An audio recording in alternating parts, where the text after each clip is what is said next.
దేవుని నామానికి స్తోత్రం. హల్లెలూయా. మన ప్రభువును రక్షకుడిని యేసుక్రీస్తు నామములో మీ అందరికీ ఈ సమయంలో వందనాలు, దేవుని శుభాలు తెలియజేస్తున్నాను. దేవుడు గడిచినటువంటి దినములన్నింటినీ తన అమూల్యమైన హస్తాలతో మనందరినీ భద్రపరిచి మరి ఒకసారి ఇలాగున తన సన్నిధిలో కూడి ఆరాధించే కృప, ఆయన వాక్యమును వినే కృప మనకు అనుగ్రహించినందుకు దేవునికి స్తోత్రాలు చెల్లిస్తున్నాం. హల్లెలూయా. ఒక దైవజనుడు ఇలా అంటాడు, ప్రతి సమయము ప్రార్థనకు సమయమే, ప్రతి సమయము దేవుని మాట వినుటకు సమయమే. దేవుని మాట వినడానికి ఈ సమయమని ఆ సమయమని తారతమ్యాలు లేవు అని ఆ దైవజనుడు చెప్తాడు. వాస్తవమే, అన్ని సమయాలకు అన్ని కాలాలకు దేవుని వాక్యము మానవుని జీవితానికి అవసరమైనది. దేవునికి స్తోత్రం. హల్లెలూయా. అయితే ఈ సమయంలో వాక్య ధ్యానాంశం నిమిత్తమై బైబిల్ గ్రంథంలో నుంచి ఒక వచనం చదువుకుందాం. మత్తయి సువార్త 23వ అధ్యాయము 23-24 వచనాలు చదువుకుందాం. 2 వచనాలు చదువుకుందాం. అయ్యో వేషధారులైన శాస్త్రులారా, పరిసయ్యులారా, మీరు పుదీనాలోను, సోపులోను, జీలకర్రలోను 10వ వంతు చెల్లించి ధర్మశాస్త్రములో ప్రధానమైన విషయములను అనగా న్యాయమును, కనికరమును, విశ్వాసమును విడిచిపెట్టితిరి. వాటిని మానక వీటిని చేయవలసి ఉండెను. అందులైన మార్గదర్శకులారా, దోమ లేకుండాన్నట్టు వడియగట్టి ఒంటెను మృంగువారు మీరే. ఈ చదవబడినటువంటి లేఖనము మత్తయి సువార్త 23వ అధ్యాయము 23-24 వచనాలు. యేసుక్రీస్తు ప్రభువారు మరి భూమి మీద పరిచర్య చేస్తున్నటువంటి దినాల్లో మరి శాస్త్రులు, పరిసయ్యులు, సుంకరులు అని కొన్ని జాతులు వారి ఉండేటువంటి వారు. అయితే శాస్త్రులు, పరిసయ్యులు వారిని గురించినటువంటి విషయాలు ఎక్కువగా యేసుక్రీస్తు ప్రభువారు మరి దేవుని యొక్క లేఖనాల్లో ప్రస్తావిస్తూ వచ్చారు. అవేమనగా, అయ్యో వేషధారులైన శాస్త్రులారా, పరిసయ్యులారా. అయ్యో అని వ్రాయబడినటువంటి మాట ఏదైనా ప్రమాదము పొంచుకొచ్చినప్పుడు, వాస్తవానికి ఏదైనా ప్రమాదం పొంచుకొచ్చినప్పుడు, ఏదైనా జరగరాని కార్యము, కీడు కలిగే కార్యము జరిగేటువంటి సమయాల్లో అయ్యో అని చెప్పి మరి బిగ్గరగా అరుస్తూ ఉంటారు అక్కడ ఉన్నటువంటి ప్రజలు. అలాగనే ఏదో ప్రమాదం పొంచుకొని వచ్చినట్టుగానే వేషధారుడైన శాస్త్రులు, పరిసయ్యుల జీవితంలో మరి జరగరాని కీడే జరిగినట్టుగానే యేసయ్య అంటాడు, అయ్యో వేషధారులైన శాస్త్రులారా, పరిసయ్యులారా అని వారు సంబోధించాడు. వాస్తవానికి పరిసయ్యులారా, శాస్త్రులారా అని సంబోధించాలి. కానీ దేవుడు దానికి ముందుగా వేషధారులు అని ఒక మాటను మరి వాటికి జోడించాడు. ఎందుకు వేషధారులు అనేటువంటి మాటను జోడించారు అనంటే, వారు 2 మనసులు కలిగినటువంటి వారు, 2 తలంపులు, 2 ఉద్దేశాలు కలిగిన వారు దైవ సంబంధమైనటువంటి విషయాల్లో. దేవుని ప్రజలారా, అందుకని యేసయ్య చెప్తూ అంటున్నాడు, వేషధారులైన శాస్త్రులారా, పరిసయ్యులారా, మీరు పుదీనాలోను, సోపులోను, జీలకర్రలోను 10వ వంతు చెల్లించి ధర్మశాస్త్రములో ప్రధానమైన విషయములను అనగా న్యాయమును, కనికరమును, విశ్వాసమును విడిచిపెట్టితిరి అని అంటాడు. ఏమిటంట? వేషధారులైన శాస్త్రులు, పరిసయ్యులు బాగా సంపాదిస్తూ ఉన్నారు. సంపాదించి వారు సంపాదన యావత్తులో ఖచ్చితంగా మాత్రం వారు 10వ వంతు అనగా 10వ భాగం వారి సంపాదనలో తీసేటువంటి వారు, తీసి ఖచ్చితంగా 10వ భాగం అనగా 10వ వంతు మాత్రం ఖచ్చితంగా మరి దేవుడికి అర్పిస్తారు. అయితే ఎలా సంపాదించారు అనేది వారు మరి లెక్కన పెట్టుకోకుండా సంపాదించి, అది అక్రమంగా కానీ మరి ఒక విధంగా సంపాదించి వారు దానిలో నుంచి 10వ వంతు తీసుకువెళ్ళి మరి దేవాలయంలోనికి దేవునికి కానుకగా 10వ వంతు తమ 10వ భాగములను దేవునికి అర్పించేవారు. అయితే అర్పించి వారు ఏం చేశారంటే, దేవుని యొక్క సన్నిధిని, దేవుని విశ్వాసమును, ప్రధానమైనటువంటి విషయములను, కనికరమును, న్యాయమును విడిచిపెట్టితిరి అంటాడు. ఏమిటంట? కనికరము చూపని ప్రజలు, విశ్వాసం లేని తరం, న్యాయముగా ప్రవర్తించినటువంటి వారు. ఎందుకు యేసుక్రీస్తు ప్రభువు ప్రత్యేకంగా ఈ 3 విషయాల గురించి ఆ సందర్భంలో వారితో మాట్లాడుతూ ఉన్నారంటే, వారు సంపాదించి 10వ వంతు మాత్రం ఖచ్చితంగా దేవునికి అర్పించే ప్రజలే గాని వారికి ఏమాత్రము ప్రజలంటే కనికరము లేదు, న్యాయము కలిగి వారు ప్రవర్తించరు. అలాగనే వారు దేవుని సన్నిధిలో విశ్వాసం కలిగి జీవించరు. కనుక యేసుక్రీస్తు ప్రభువారు ఈ 3 విషయాలను వారితో చెప్తున్నాడు. ఏమిటంట? ధర్మశాస్త్రములో ప్రధానమైనటువంటి విషయములను మీరు అనగా కనికరము, విశ్వాసము, న్యాయమును విడిచిపెట్టారు. వాటిని మానక వీటిని చేయవలసి ఉన్నది అని యేసుక్రీస్తు ప్రభువారు మరి అక్కడ ఉన్నటువంటి శాస్త్రులతో పరిశీలతో చెప్పడం మనం చూస్తూ ఉన్నాం. ఈ సమయంలో దేవుడు మనతో కూడా మాట్లాడుతూ ఉన్నాడు.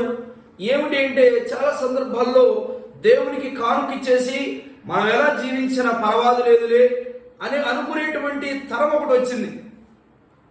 ఎందుకంటే దేవుడు కృప కలిగినటువంటి వాడిగా ఎలాంటి భయంకరమైన పాపములో మగ్గుతున్నా క్షమిస్తూ ఉంటున్నాడు కనుక, అంటే వెంటనే స్పందించి వారికి పాప ప్రతిఫలము వారికి ఇవ్వట్లేదు కనుక వారు ఏం చేస్తూ ఉన్నారంటే ఇష్టం వచ్చినట్టుగా జీవించడం ప్రారంభిస్తూ ఉన్నారు. ఇప్పటికే చాలా మంది అదే జీవితంలో కొనసాగుతూ ఉన్నారు. మనం ఎలా బ్రతికినా పర్వాలేదు, ఎలాగ జీవించినా పర్వాలేదు, ఎలాగ సంపాదించినా పర్వాలేదు, ఖచ్చితంగా మన దశభాగం ఇస్తున్నామా లేదా, దేవునికి కానుకలు అర్పిస్తున్నామా లేదా. అంతేగాని వారు కనికరము కలిగి ఉండరు, న్యాయము కలిగి ఉండరు, అలాగే వారు విశ్వాసం కలిగి ఉండరు. అక్రమంగా జీవించేటువంటి తరం అది. కనుక యేసుక్రీస్తు ప్రభువారు అన్నారు వేషధారులు అని చెప్పాడు. మరి ఒక చోట అంటాడు మీరు సున్నము కొట్టిన సమాధులను పోలి ఉన్నారంటాడు. మరి ఒకసారి అంటాడు మీరు అందులైన మార్గదర్శకులు అంటాడు. దేవుని ప్రజలారా, ఈ యొక్క సమయంలో మనం జ్ఞాపకం చేసుకోవాల్సిన విషయం ఏమిటంటే, దేవుని సన్నిధిలో వాటిని మానక వీటిని చేయవలసి ఉన్నది. చక్కగా చెప్పాడు కదా పరిశుద్ధాత్ముడు కూడా మరి బైబిల్ గ్రంథంలో భక్తుల ద్వారా మంచిగా రాయించాడు. వాటిని మానక వీటిని చేయవలసి ఉన్నది. ఏమిటంట? వేటిని మానకూడదు, కేవలము కానుకలు దశంభాగములు మాత్రమే చెల్లించి ప్రధానమైనటువంటి విషయములను వారు విడిచిపెట్టేటువంటి వారట. వేటిని మానకూడదు, వాటిని మానక వీటిని చేయవలసి ఉన్నదని అంటాడు. వేటిని మానకూడదు? దేవుని పరిచర్య కొరకు, దేవుని పరిచర్య విస్తరించబడి కొరకు, దేవుని రాజ్యము వ్యాపించబడి కొరకు, సంఘాలు పరిచర్యల అభివృద్ధి కొరకు మనం తప్పక దేవుని సన్నిధిలో కానుకలు దేవునికి సమర్పిస్తాం. అది సమర్పించాలి. అలాగనే వాటితో పాటుగా మించి చేయవలసిన ప్రధానమైనటువంటి విషయాలు ఏమిటంటే మీరు న్యాయము కలిగి జీవించాలి. వింటున్నారా? మీ ప్రవర్తన న్యాయముగా ఉండాలి. మరి బహుశా మరి శాస్త్రులు పరిచయులు మరి న్యాయంగా ప్రవర్తించి ఉండకపోయి ఉండుంటారు. అందుకని యేసయ్య అంటారు వారితో మీరు న్యాయమును విసర్జించారు. ఈ రోజుల్లో కూడా మనం చూస్తున్నాం కదా చాలా భయంకరమైనటువంటి విషయాలు. న్యాయము తీర్చవలసినటువంటి వారు సైతము ఆ న్యాయమును విడిచిపెడుతూ ఉన్నారంట. వారికి అధికారం ఇవ్వబడింది, న్యాయము తీర్చేటువంటి స్థానంలో ఉన్నారు. కానీ వారు మాత్రము న్యాయమును విస్మరించి, న్యాయమును విసర్జించి వాటిని విడిచిపెట్టేశారని దేవుని వాక్యం సెలవిస్తుంది. దేవుని ప్రజలారా, చాలాసార్లు మనము న్యాయమును విసర్జించేటువంటి వారంగా ఉంటాం. ఎలా బ్రతికినా పర్వాలేదు, అన్యాయంగా జీవించినా పర్వాలేదు, దేవుని సన్నిధిలో మాత్రం మనం కానుకలు సమర్పించామా లేదా అని చాలాసార్లు చాలా మంది అనుకుంటూ ఉన్నారు. ఈ రోజుల్లో కొన్ని కొత్త బోధలు మొదలవచ్చు వచ్చాయి. ఏమిటంటే మీరు ఎలా బ్రతికినా పర్వాలేదు, మందిరంలోకి వచ్చి మీరు కానుకలు వేస్తే సరిపోదు. ఇప్పుడు మందిరానికి కూడా రాకోకుండానే మరి సాంకేతికత టెక్నాలజీ పెరిగిపోయింది కనుక మరి ఇంటి దగ్గర నుంచే వారు ఏం చేస్తున్నారంట, ఫోన్లోని డబ్బులు పంపిస్తూ ఉన్నారు. కనీసం దేవుని సన్నిధికి వచ్చి కనిపించేటువంటి ఆ యొక్క విధానమును కూడా వారు విసర్జించారట.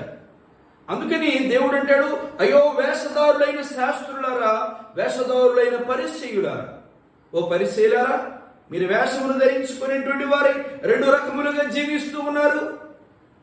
దేవుని సన్నిధిలో, దేవుని మందిరములో ఉన్నప్పుడు ఒకలాగా, దేవుని సన్నిధిని విడిచిన తర్వాత మరి ఒకలాగా జీవిస్తూ ఉన్నారే. దేవుడు ప్రతి దానిని పరిగణలోకి తీసుకుంటాడన్న విషయం మనము మర్చిపోతూ ఉన్నాం. అందుకనే ప్రకటనలో రాయబడిన మాట ఏమిటంటే, చాలా మంచి మాట రాయబడింది. ఏంటంటే తమ క్రియలు తమ వెంట వచ్చును. ఏమిటంట? తమ క్రియలు తమ వెంట వస్తాయి. కనుక ఎవరి క్రియలు వారు వెంట వచ్చేటువంటి దినం ఒకటి రాబోతుంది.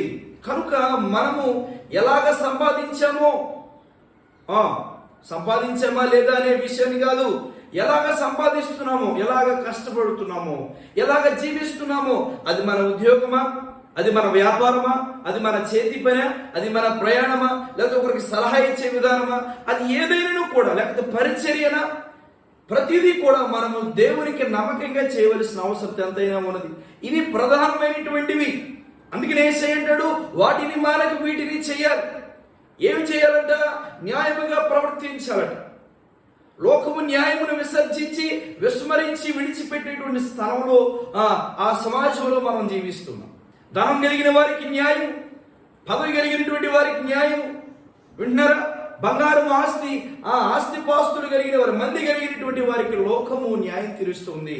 కానీ మరి మిగిలినటువంటి సాధారణమైనటువంటి ప్రజలకు నిజమైనటువంటి న్యాయం కలుగుతుందా అంటే న్యాయము కలగట్లేదు. అంటే ఇంగ్లీష్లో ఒక మాట రాయబడింది, న్యాయములకు అర్థం ఏమిటంటే to do right thing, learn to do right thing. మంచి పని చేయటకు నేర్చుకోవాలి. మంచి చేయటము, తీర్పు తీర్చడం. మరి మనము ఈ కోర్టులో కానీ వెళితే అక్కడ ఒక తెల్లని విగ్రహం ఒకటి పెట్టుండదు కదా. ఏమిటి ఆ తెల్లని విగ్రహమునకు కళ్ళకు గంతలు కట్టి ఉంటాయి. ఏమని నేను అనుకున్నాను, నాకు అర్థమైనటువంటి స్థాయిలో, అంటే ఈ న్యాయ దేవతకు ముందు ఎవరైనా ఒకటే, ధనం కలిగిన వారైనా పేదవారైనా, ఆస్తి కలిగిన వారైనా ఆస్తి లేకపోయిన వారైనా, అర్హత కలిగిన వారైనా అర్హత లేకపోయిన వారైనా, అంటే న్యాయము అందరికీ సమానము. ఈ న్యాయము స్వేచ్ఛను కలిగిస్తుంది. ఈ న్యాయము సమానత్వాన్ని కలుగు చేస్తుంది. ఈ న్యాయము గౌరవమును కలుగు చేస్తుంది. వాస్తవానికి ఈ రోజులో దొరికేటువంటి న్యాయం అలా కలుగు చేస్తుందంటే కరువు అయిపోయింది. కనుక దేవుని బిడ్డగా ఉన్నటువంటి నీవు ఖచ్చితంగా న్యాయంగా బ్రతకాలి, న్యాయముగా ప్రవర్తించాలి. దేవుడు నీకు ఏదైతే విషయాలను తెలియజేస్తూ ఉన్నాడో, నీవున్న స్థలంలో, నీవున్న పరిస్థితుల్లో న్యాయంగా బ్రతకటకు నీవు నేర్చుకుంటే అది నీకు, నీ కుటుంబానికి ఆశీర్వాదం. దేవునికి స్తోత్రం, హల్లెలూయా. మరి ఒక మాట అంటాడు, న్యాయము కనికరం. ఏమిటంట? కనికరము. నేను కనికరమనే కోరుచున్నాను కానీ బలిని కోరటం లేదు. చాలా మంది బలి ఇవ్వడానికి ఇష్టపడతారు కానీ కనికరం కలిగి ఉండడానికి మాత్రం ఇష్టపడరు. అందుకని యేసుక్రీస్తు ప్రభువారు మరి ధన్యతల ప్రసంగంలో ఒక మాట చెప్పాడు, కనికరపడువారు, కనికరము కలిగిన వారు ధన్యులు, వారు కనికరము పొందుతారంట. దేవునికి స్తోత్రం, హల్లెలూయా. ఏమిటంట? నీవు గాన ఇతరుల పట్ల కనికరము కలిగిన మనసు కలిగి ఉంటే దేవుడు నీ పక్షమున కనికరం కలిగి ఉంటాడు.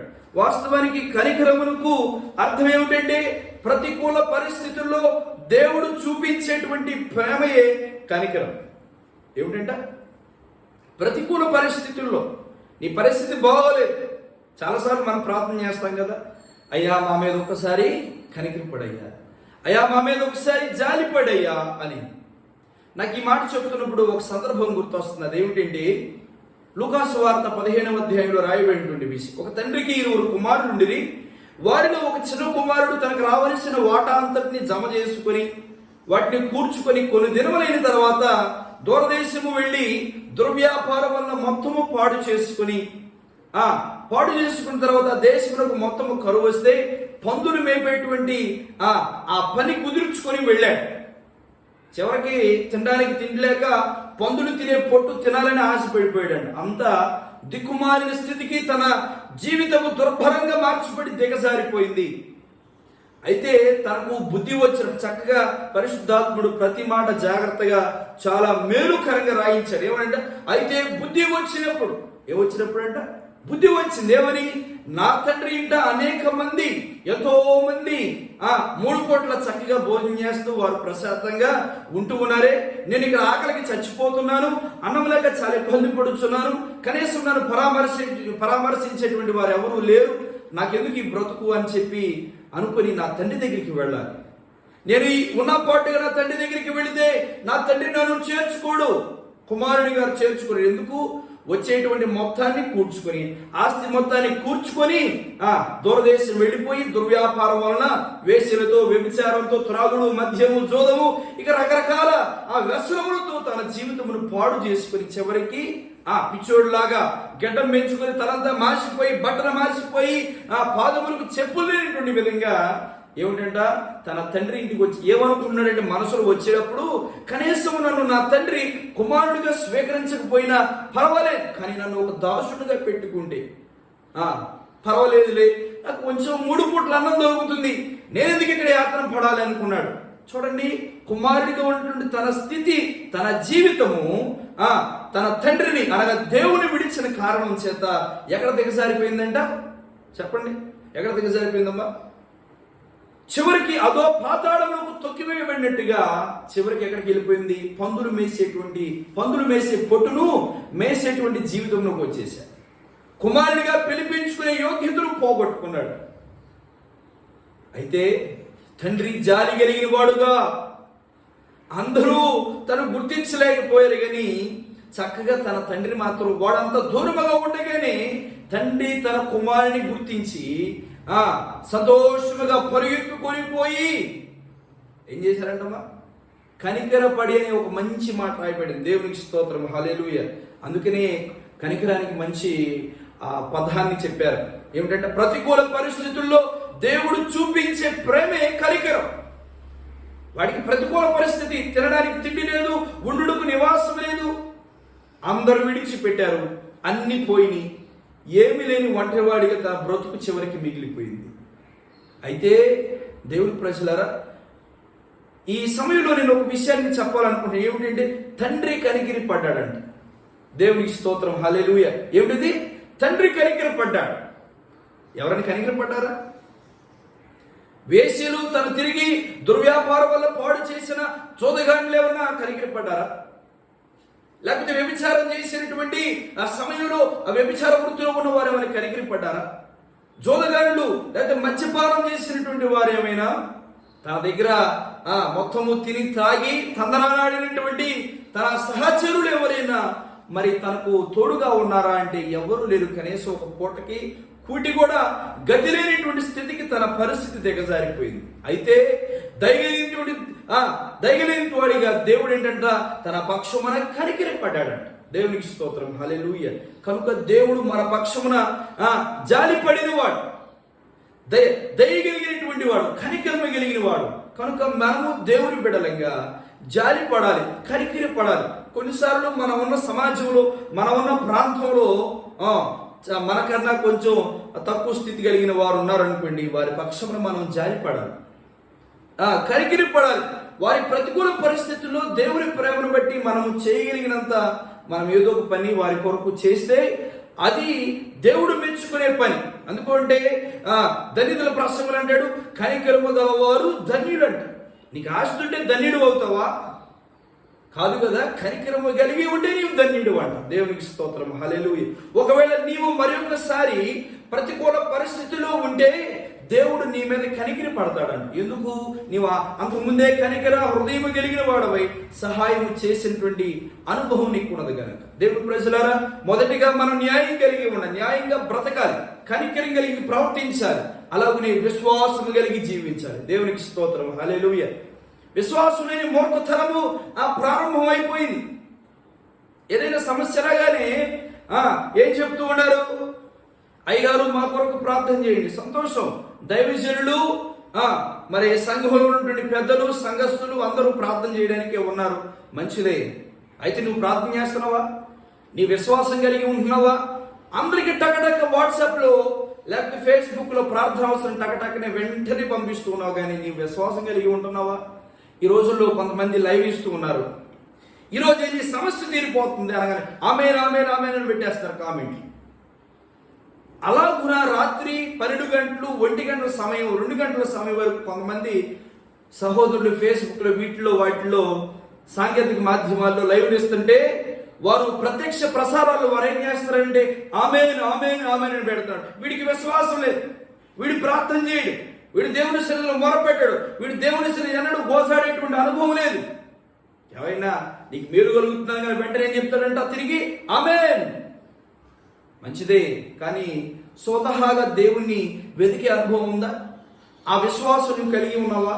అందుకని వేషధారులైన శాస్త్రులారా, పరిచయులారా, మీరు ఇతరులను కనికరించట్లేదు, మీరున్న సమాజంలో, ప్రాంతంలో, మీరున్న పరిస్థితుల్లో న్యాయం కలిగి బ్రతకట్లేదు. కనుక మీరు న్యాయం కలిగి ఉండాలి. కనికరము కలిగి బ్రతకాలి, అలాగే విశ్వాసము కలిగి జీవించాలి. దేవునికి స్తోత్రం, హల్లెలూయా. అందుకనే విశ్వాసము లేకుండా దేవునికి ఇష్టడై ఉండుట అసాధ్యం. అది జరగని పని, అది జరగని పని. మనము దేవునికి ఇష్టలుగా ఉండాలి, దైవెలిగిన కార్యాలు మనం దేవుని సన్నిధిలో పొందాలి అంటే ఖచ్చితంగా విశ్వాసం కలిగి ఉండాలి. విశ్వాసం అంటే ఏమిటి? నేను ముగింపులోకి వచ్చాను. విశ్వాసం అంటే ఏమిటి చెప్పండి. విశ్వాసం అన్నది నిరీక్షింపబడు వాటికి నిజస్వరూపమును అదృశ్యమైనవి లేనివి ఉన్నవంటకు రుజువైనది. దేవునికి స్తోత్రం, హల్లెలూయా. ఏమిటంటే విశ్వాసం అంటే నిరీక్షింపబడు వాటికి నిజస్వరూపం. అవి నీకు కావాలి, ఆ పరిస్థితిలోనికి నీవు వెళ్ళాలి, అలాగూ నీవు దీవెన పొందాలి. ఆ వస్తువు నీకు అవసరమే, కానీ నీ దగ్గర లేదు. కానీ దేవుడు ఇస్తాడనేటువంటి ఆ చిన్న ఆశ ఎక్కడో నీ మనసులో మరిచింది, తప్పకుండా దేవుడు ఇస్తాడు. అదే విశ్వాసం. నేను ప్రారంభ సమయంలో మరి మచిలీపట్నం సేవకు వచ్చినప్పుడు నడిచి పరిచయం చేస్తూ ఉండేవాడిని 2017 సంవత్సరంలో. అయితే కనీసం ఆటోకి 10 రూపాయలు కూడా ఛార్జీకి ఒక్కోసారి ఉండేవి కావు. ఆ సమయంలో వీధుల వెంట తిరిగి నడుస్తూ మరి వెళ్తూ ఉండేవాడిని. నేను మనసులో అనుకున్నాను, ప్రభా ఒక పాత సైకిల్ అని ఇవ్వయ్యా అని నేను మనసులో అనుకున్నాను. కానీ దేవుడు చేసిన కార్యం ఏంటంటే దేవుడు నాకు కొత్త సైకిల్ ఇచ్చాడు. దేవునికి స్తోత్రం, హల్లెలూయా. నేను ఇంకా ప్రార్థన కూడా ఏం చేయలే, ప్రభా నాకు కొత్త సైకిల్ ఇవ్వయ్యా అని నేను ఎప్పుడు కూడా దేవుని సన్నిధిలో ప్రార్థన చేయలేదు. విశ్వాసం ఉంది, తప్పక నాకు దేవుడు ఇస్తాడు. అది అవసరం. అవసరతను బట్టి దేవుడు తగిన కాలమును దేవుడు తన కార్యాలు జరిగిస్తాడు. అంతేగాని అనవసరమైన వాటిని దేవుడు మనకెవడు. ఎందుకు? వాటి వల్ల మన కీడు కలుగుతుంది, వాటి వల్ల దేవుని విశ్వాసమును విడిచిపెట్టే పరిస్థితులు వస్తాయి. అందుకని తగిన సమయమునకు తగిన కాలమునకు దేవుడు తప్పకోకుండా నీ విశ్వాసమును బట్టి దేవుడు తన ప్రభుత్వ అద్భుతం జరిగిస్తాడు. దేవునికి స్తోత్రం, హల్లెలూయా. అయితే నీవు చేయవలసింది ఏంటంటే విశ్వాసము కలిగి ఉండాలి, న్యాయంగా బ్రతకాలి, కనికరము కలిగి జీవించాలి. తప్పక దేవుడు నీ పక్షంలో అద్భుత కార్యం జరిగిస్తాడు. 18వ సంవత్సరంలో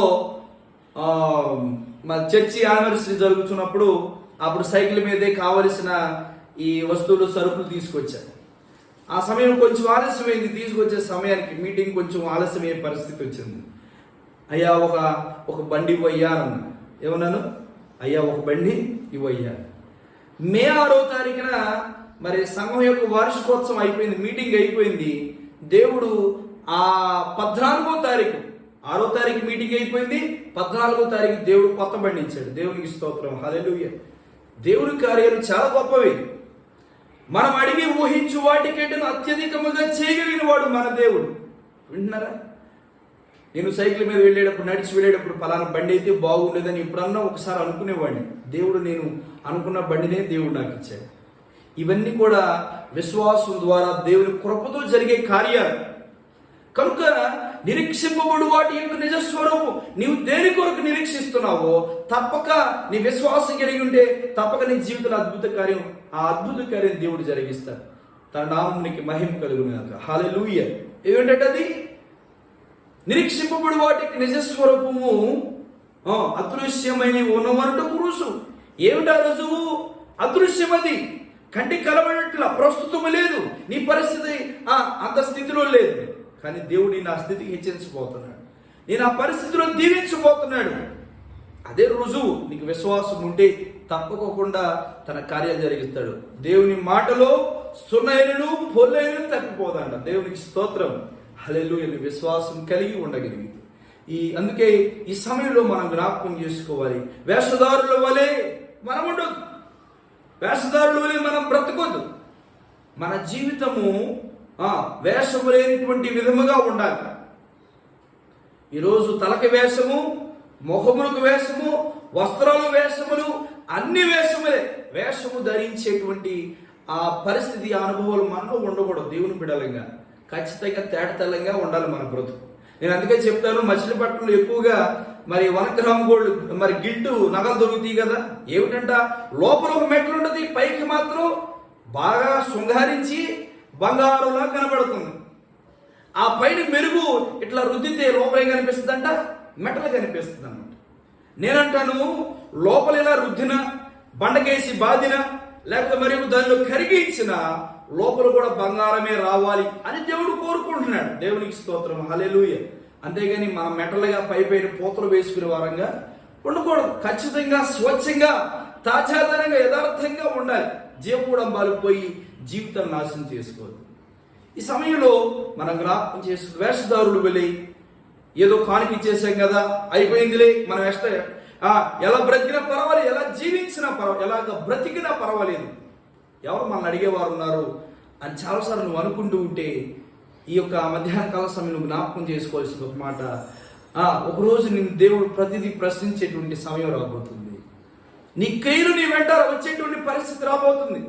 కనుక ప్రతి విషయంలో నమ్మకంగా ఉండు, కనికరం కలిగి ఉండు, న్యాయముగా ప్రవర్తించు, విశ్వాసం కలిగి జీవించు. నీ జీవితంలో దేవుడు గొప్ప అద్భుత కార్యం జరిగించబోతున్నాడు. హల్లెలూయా.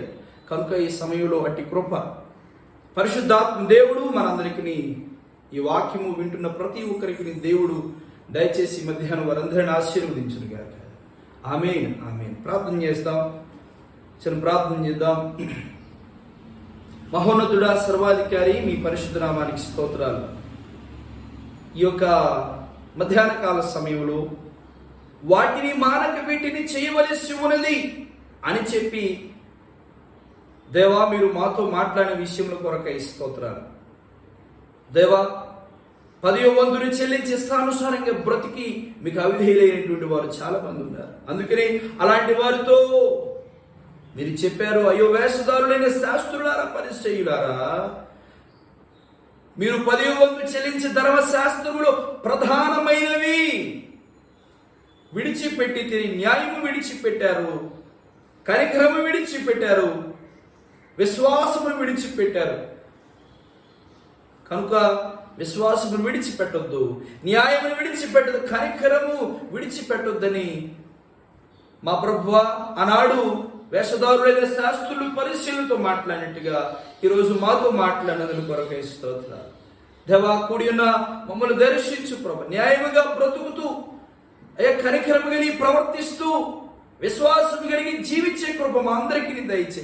ఈ వాక్యము ఎందరైతే వింటున్నారో వారు వారి కుటుంబాలు అలాగ మసులుకోవడానికి సహాయం చేయి. అట్టి కృపని బిడ్డలందరికీ దయచేసి ఈ యొక్క మధ్యాహ్న దీవెనతో నింపమని నీ బిడ్డలందరినీ మీ దయగల హస్తాలకు అప్పగించుకుంటూ ఎవరు ఏ ఏ పరిస్థితుల్లో ఉన్నారో వారి పరిస్థితులన్నింటి నుంచి విడిపించి వారి హృదయంలో నెమ్మదిని, వారి జీవితంలో సమాధానమును, వారి కుటుంబాలకు ఆశీర్వాదం కలుగు చేసి మీరే సమస్త మహిమ, ఘనత, ప్రభావములు పొందమని యేసుక్రీస్తు పరిశుద్ధ నామములో ప్రార్థన చేసి పొందిన మా పరమ తండ్రి. Amen, amen. God bless you all. దేవుడు మిమ్మల్ని మీ కుటుంబాలను దీవించును గాక. ఆమేన్.